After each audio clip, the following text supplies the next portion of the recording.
And a man who's had enough of it like me is none other than Barnaby Joyce, the former Deputy Prime Minister. Because again, as I said, the CSIRO tells us today that power prices are going to keep going for the best part till 2030, and Chris Bowen is calling Peter Dutton a racist. This whole thing is insane, Paul, and it gets insaner by the day. We had Net Zero Australia the other day said that to reach our 2030 target, it's only going to cost $1.5 trillion. That's $1.5 million.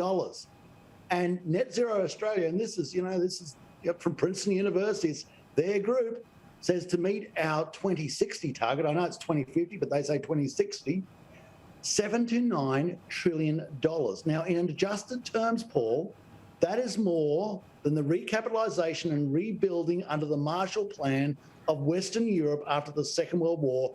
And guess who's going to pay for it, folks? You. Now, I've seen a million opinion polls, as you have, which people say, do you want action on climate? Yes. Are you willing to pay for it? Hell no. If you are willing to pay for it, it's really the top end that's willing to pay maybe as much as $1,000 a year. The reality, of course, is that it's everyone from the bottom end to the top that are paying way more than an extra $1,000 a year. At what point do you think politically people wake up and say, you know what, there is an option here at an election, whenever it comes in 24 or 25, we can slow the damn pace and get back to reality? Well, it's happening now, Paul. At the Fadden by-election, less than 22% voted for the Labor Party. That's about 1 in every 5 people voted for Labor. And that goes to show you what matters. With all the Stuart Roberts stuff, what really mattered to them as they went through was cost of living, power prices, food prices, rent. These are the things that matter because they're attached to this thing that's in my pocket here in Danglemar. This little number, that's what matters. It's a skyrocket. The skyrocket matters. And if you've got no money, you've got no dignity. I mean, Vicky went down the coast and she thought the accommodation would be really dear. Wasn't. You know why? Because people don't have enough money to go to the coast during the school holidays. So there's a lot of vacancies. They're changing Australia and they're sending pensioners back to the third world where they can't afford their power. They're going off the grid. The National Australia Bank says today, record defaults. So why do they go on with this fantastic rubbish that we're going to single-handedly cool the planet from a room in Canberra, and the only people who are suffering are you?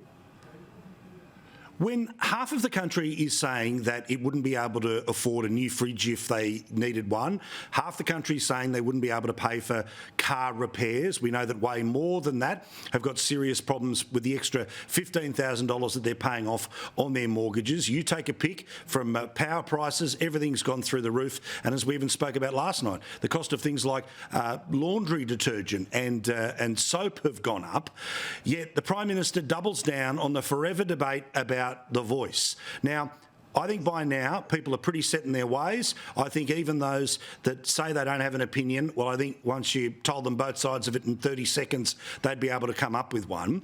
Has Albo's whole political technique here of trying to have the one thing to distract Radio National for an entire 12 months, that in part, because of the priorities of the people watching us, that will sink the voice? I'm sure PK's in there fighting for the voice. I listen to them because I always like to see what the enemy's saying in the morning and find out where they're up to. and they're part of this Jim Jones cult. It's a cult. And the only message they want to hear is the message that reaffirms their views. They will never, ever question it, even when the message is disturbing if it's true, such as what I was telling you about the cost from Net Zero Australia. I think Mr Albanese has a real problem, Paul. This referendum is going down, and I've said that on Sky right from the word go when other people were doubting me, when the yes was apparently at 80%. Now it's just plummeting. I've been to South Australia, New South Wales, Tasmania, Queensland, and everywhere I go, Paul, it's really hard to find a friend for it because people are a lot more honest one-on-one than they are in the polling. Now, Mr Albanese, if he was a true statesman, he would realise the damage this is doing, dividing our nation up, because it really is. It's bringing real emotions, something I've never seen before. And he would say, look, mate, I've got it wrong. I'm going to pull up on this and we're going to have another look at it and we'll just tie-ho for a little while. But, of course, he won't do that because he's hubristic, It's like the person who I don't know, he's just never had the challenges at school from other people who said, mate, you're out of order. You know, we've got to pull you back into gear. I don't know. He must have lived without that because he's surrounded by the facts. I'm sure he's surrounded by colleagues who say, for God's sake, Anthony, this is coming unstuck. Stop it. Good on you, Barnaby. Start the day with PK, end it with PM on the telly, and you'll be all right. You'll get both sides of everything. Thank you, mate. We'll talk to you soon. I'm very balanced. I'm a very balanced man.